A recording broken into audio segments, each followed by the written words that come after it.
This episode is brought to you by Progressive Insurance.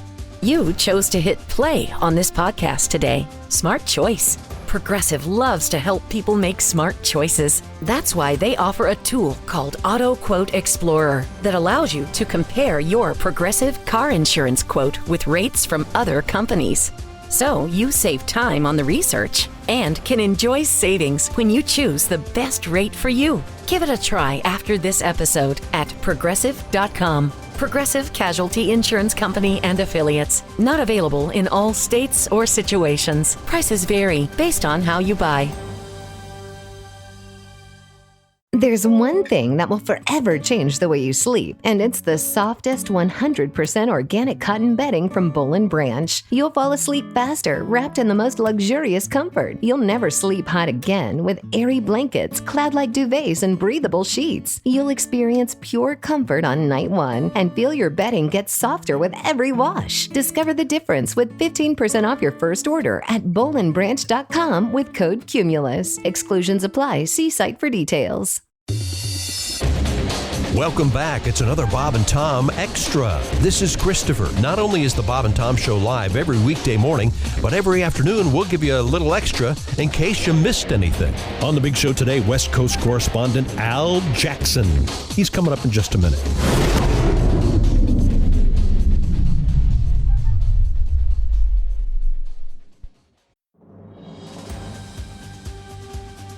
This episode is brought to you by Progressive Insurance. Fiscally responsible, financial geniuses, monetary magicians. These are things people say about drivers who switch their car insurance to Progressive and save hundreds.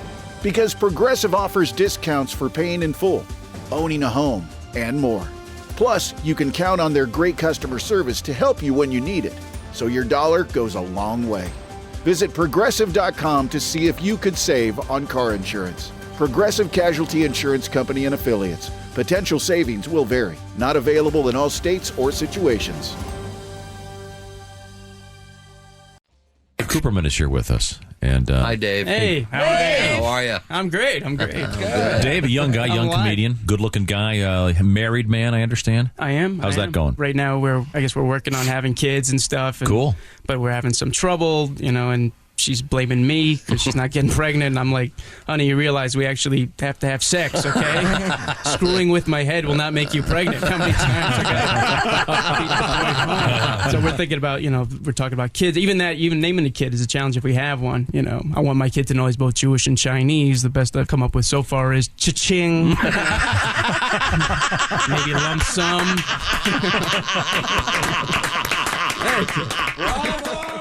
We're just waiting for the cast to actually show up for work.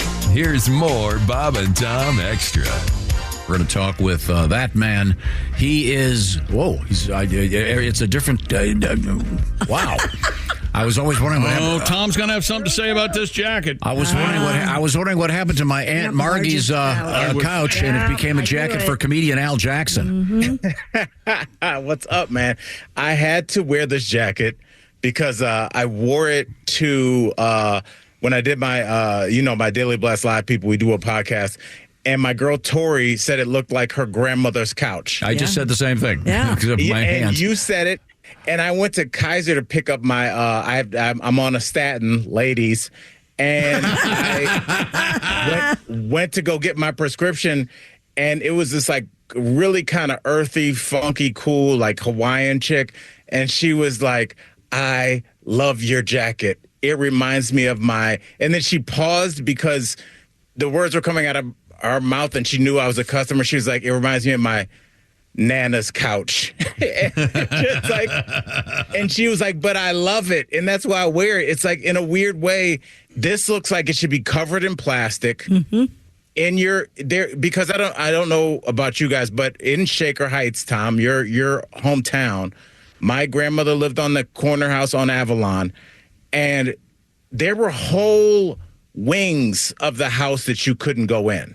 Not only just the guest house, but just like whole rooms, and there would be couches that look like this jacket covered in plastic, and I want to take people back there. like a hug. Kind of a floral print, detailed, but very, very couch-like. Yeah, and I had a couple of friends that had the plastic on the furniture. I could never figure that out. Did they take it off when they had company over? I never got that either. And that smell, the whole living room smelled. And the carpet runners, did they have those? Yeah. My grandmother definitely took it off for Thanksgiving, but my grandmother was. And Chris, I don't know if you're like this or you're the women in your family, but my grandmother was like, she would steam and clean her own curtains. Yep. She would be cleaning her silver. Yep. Watching her stories. It was just such her house was it was like a different time. I don't think my grandmother got a microwave until about maybe 2 or 3 years before she passed. Like, she was old school. Like, the concept of making your food in a microwave in her house, blasphemy. Now, we were talking, Al. We were talking about something kind of interesting, and I wanted to get your take on this. It was a survey about if you were going on a first date, what fast food place would you take your date to? And we've kind of decided to just define fast food as you can sit down, but no waiter or waitress service. And the interesting answer, well, before I tell you what the survey said, what do you think? If you were maybe Al 20-some years ago, 30-some years ago, where would you go first date in contemporary fast food culture? I would take her to a Hood Rallies. Okay. Oh, wow. All right. Yeah. And do you know what? First of all, the food is going to be delicious. And also, I want to see how comfortable she is in an environment that's probably not necessarily her own. And maybe it is, maybe it isn't. But I like the food, and usually the milkshakes are on point. And unlike certain major chains that I could mention, their milkshake machine is actually working. So I would go with Rallies, or, not to be cliche, but Popeyes, just because I love their food. And I think when you're having chicken, it lends itself more to talking than eating a burger. Okay. Interesting. Interesting analysis. So you'd go to, how did you describe it? An urban Rallies? What was the term you used? Yeah, it's a Hood Rallies. In the hood, I see. Yeah, they have, they have the drive-through on either side. I still haven't figured out how they know that it's your order. Has anybody cracked that? Like, how do they know when you order at McDonald's, right, and there's another order going on simultaneously, and then you guys merge? Sometimes they let you in. Sometimes they have a long order because they're inefficient and don't know what they want in life, and you get ahead of them. Right. Mm-hmm. But how do they know that I went ahead of them and I have the fish fillet? They're doing great, aren't they? Like, way better than you would have thought they would be doing. Josh, is like 99.9%. I don't know. I get one time they asked me, hey, did you have the McFlurry? And I went, no, I didn't. The unfortunate answer, Al, profiling. Because I have a beard? I'm sorry, Al. I think it would be profiling, because we actually talked about this early on DBL, like, this is off camera, but there was young people and 24-year-olds working there, and I said, man, I could go for a fish fillet sandwich from McDonald's. And this girl named Lexi that used to work with us, she was like, they sell fish sandwiches at McDonald's? And another girl goes, that's what my dad gets. If you are talking about profiling, Tom, a fish fillet lets people know that you are old, but that's almost all I get. That's my go-to at McDonald's. I always get the fish fillet, the iced tea. What else is there? And the fries. There's hard candy. The Werther's hard candy is old people. Fish fillet is old people. I say anything butterscotch is old. Yeah, okay. Yeah. All right. But if you're going to McDonald's and you've never had the fish fillet, it'll change your life. It's the best. That's a bold statement. It's okay. I love wonderful Lent season because they come out with the double filet o fish. Oh, yeah. Josh. I was waiting for Tom to complete his sentence so I could say that. This is why we were separated at birth. Yes. Because you and I, as soon as people start talking about fish fillets, we're already thinking about the double fish fillet. Yes. Now, Ella, I want to go back to your scenario, but pretend it was me. So I'm taking some woman on a first date, and I take her to a ghetto rallies. Oh, God. How's that going to go? Okay, he didn't say ghetto. He said hood. Same thing. Not really. Hood is short for neighborhood. Argument in the car. Yeah. Why you can't say that? Ghetto is just one particular ethnicity. Teach Al about black slang, will you? Yeah. No, there were non-African American ghettos. The ghetto is a Certainly, term. certainly That's also problematic. Yes. Or at least a reminder of something awful. Okay. Yeah. Now, Al, I tried this out, and no one seemed to agree with me. The survey said that Chick-fil-A was the number one answer Right. In contemporary fast food culture, where a gent would take a lady on a first date. A gent. And Yes. I said that would not really apply necessarily to those that got their dates on Grindr. And I got nothing because, of course, first off, that whole thing's been way blown out of proportion. Second, I know plenty. I have so many gay friends who say no matter what, I'm eating Chick-fil-A because it's delicious. I don't want to get to Josh's point. Our executive producer, my brother from another mother, Michael Dean, used to be the old EP on Dr. Phil. Proud, openly gay man, and he was like he and his partner go to Chick-fil-A all the time, and then have mixed feelings about it. This is the only reason. This is my only pushback for Chick-fil-A. Of course, I went there this weekend with my kiddos. Shout out, but Chick-fil-A is going to run so smoothly and so efficiently. It's going to be too good and too easy, and it's not going to give you anything to talk about. You need something weird to happen there so you have something to talk about, because it's hard to get that first spark of conversation. So if you go to an Arby's, she goes, what the hell do you think about me? You took me to an Arby's. But see, now you're talking.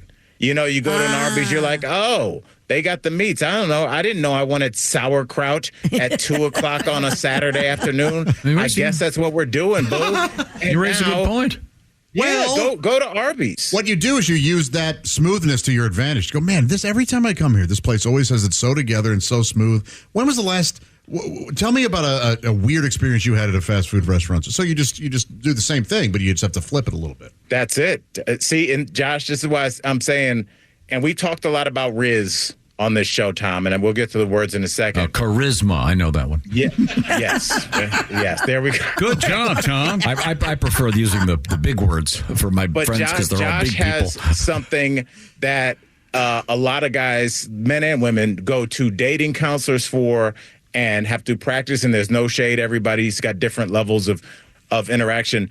But Josh's first natural instinct to talk is to engage the person and get them talking. That's why you have this job, and that's why ladies love you. Doesn't matter what color they are. Even guys that are much better looking than us, I realized that I could usurp them and take the girls that initially liked them home from the party because I could make them laugh. Mm-hmm. Once you learn how to get people to talk, because people love to talk about themselves, you're good to go. Yeah. And that's why discos were awful. No talking. You couldn't talk. It was too loud. And the music. Well, they're was great terrible. for hot people. Yeah, exactly. Dancers. For hot people. Yeah, very, very good. Our guest is comedian Al Jackson. And by the way, obscure footnote, the McDonald's ice cream machines, there's this very complicated law that's been changed, so they're now going to be able to get them fixed. Yeah. It's a super complicated software licensing law, but you can look forward to your McDonald's having a functional machine now. Now it's time for us to get on to our word of the day. This is where Al Jackson, relatively hip compared to moi, is going to help me with my hipness level in the world of language. What have we got, Al?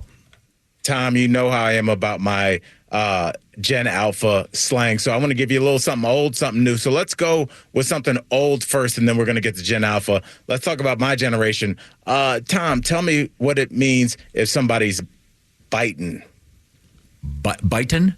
Biting. Biter. Someone is a biter?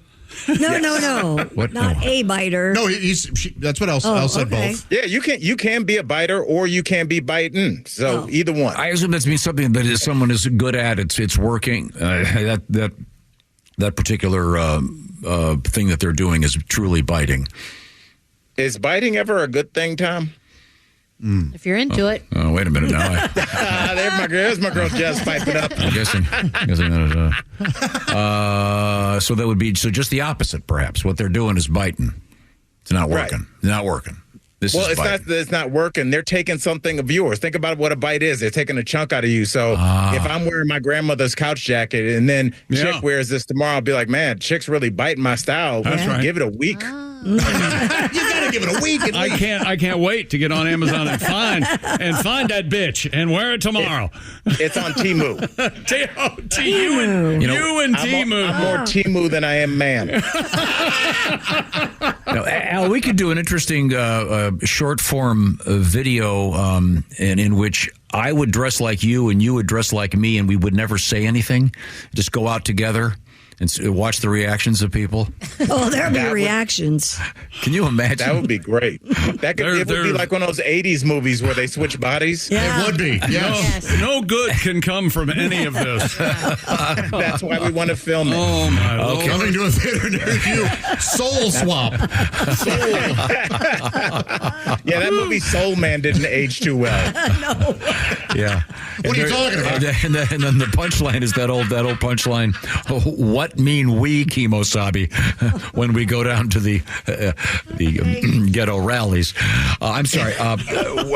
Ghetto rally, Al. Let's do what is our contemporary word, Al Jackson? All right, our contemporary phrase for today, Tommy, my man, is when would you use the phrase low-key pogging with my squad? Yeah. Okay, you're going to have to slow down. Low-key pogging? Yes. With my squash? Squad. Oh, with my squad. Okay, squad. I know squad. I'm sure you know squash too. Squad is the contemporary version of posse. Yes. So I'm squashing. What am I doing? I'm potting. What am I doing? Low-key pogging with my squad. So low-key means you're being cool. You're with your squad. Pogging is really interesting. Pogging is. I remember Pog, the little disc things that were popular for a while. Is this PAWG?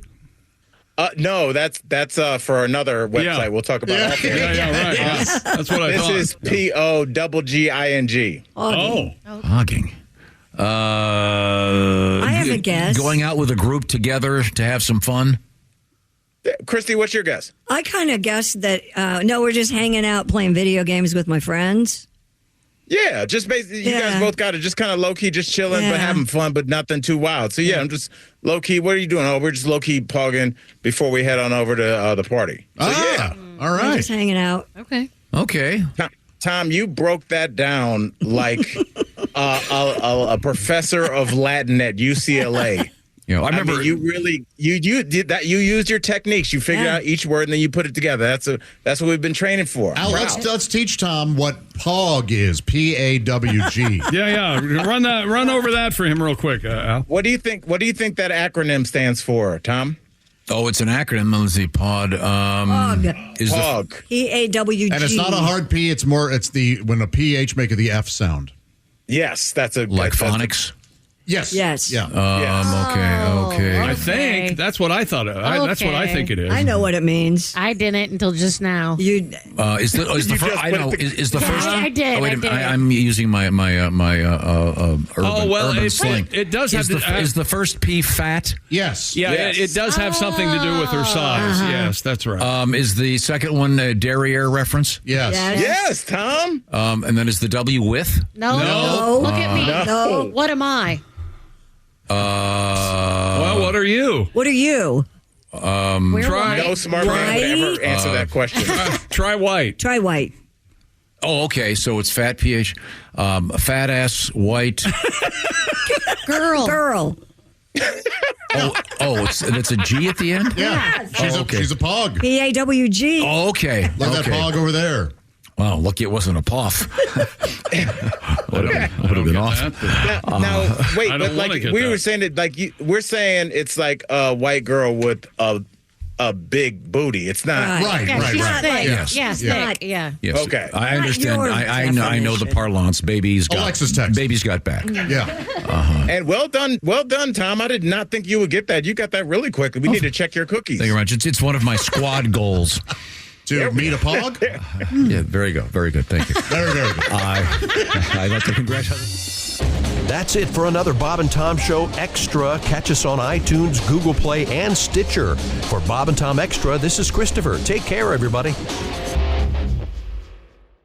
Michael Rosenbaum and his Smallville co-stars take you behind the scenes of one of the greatest shows of all time. We're going to watch every episode. Join us. It's Big Talk. You remember when I had to shave my head? Oh, I think I was angry with this one. On Smallville. Yeah, I mean, I get it. The scene you did, and this is the one that got me fired. Okay. What? Here we go. I love the excursions with me and Welling. It's everything that Superman stands for. It's Talkville. Talkville, we always talk about it. It's a great thing. The Smallville Rewatch Podcast. Follow and listen on your favorite platform.